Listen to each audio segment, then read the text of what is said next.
రూపాయల అప్పులు చేసి మన నెత్తిన పెట్టి 7 రూపాయలు కూడా మనకు పేద ప్రజల సంక్షేమానికి ఇవ్వలేదు.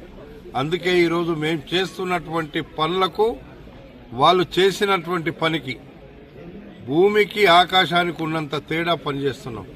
మరి అలాంటి పని చేస్తున్నప్పుడు నేను నిలబెట్టినటువంటి అభ్యర్థులు ఈరోజు విపరీతంగా మాకు సీట్లు కావాలని చాలా మంది, పాపం ఎవరికైనా ఉంటది, మేము పోటీ చేస్తామంటే మేము పోటీ చేస్తాం, కాంగ్రెస్ పార్టీని రక్షించుకుంటామని అంటున్నారు. వాళ్ళకు 100కి 100 వాళ్ళందరికీ కూడా న్యాయం చేయడానికి నేను ఇక్కడ ఉన్నా. మల్రెడ్డి రంగారెడ్డి అంటేనే అభివృద్ధి, అభివృద్ధి అంటేనే మల్రెడ్డి రంగారెడ్డి. గతంలో 10 లక్షల ఓట్లున్న నియోజకవర్గానికి 10 సంవత్సరాలు 1000 కోట్లు తెచ్చిపెట్టిన, ఈరోజు 2 సంవత్సరాలలోనే వందలాది కోట్లు తెచ్చిపెట్టిన ఇబ్రాహీంపట్నం రూపురేఖలు మార్చి శబ్బాష్ అనిపించుకునేటువంటి కార్యక్రమం నాది. ఎన్నికల అభ్యర్థులను తప్పకుండా బ్రహ్మాండంగా గెలిచేటువంటి అభ్యర్థులందరూ పోటీ చేస్తారు.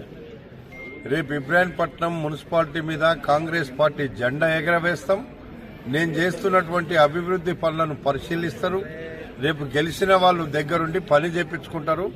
అలాంటి వాళ్ళని రేపు నా ఉద్దేశం ఏదైతే ఉందో, నా విజన్ ఏముందో ఆ విజన్ లో వీళ్ళు పనిచేసేటువంటి అభ్యర్థులను పెట్టి ఇబ్రాహీంపట్నాన్ని అన్ని విధాలుగా అభివృద్ధి చేస్తా. నేను కాలనీలలో తిరుగుతుంటే మొన్న శానిటేషన్ సరిగా లేకపోతే స్పెషల్ డ్రైవ్ పెట్టిన, మీరు పోయి చూడండి.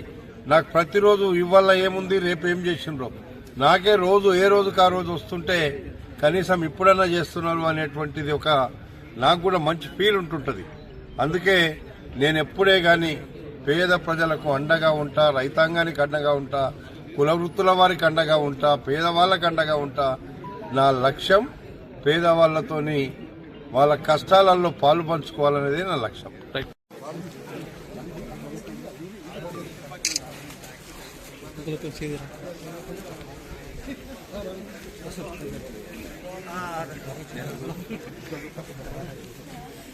ఇక్కడ మళ్ళీ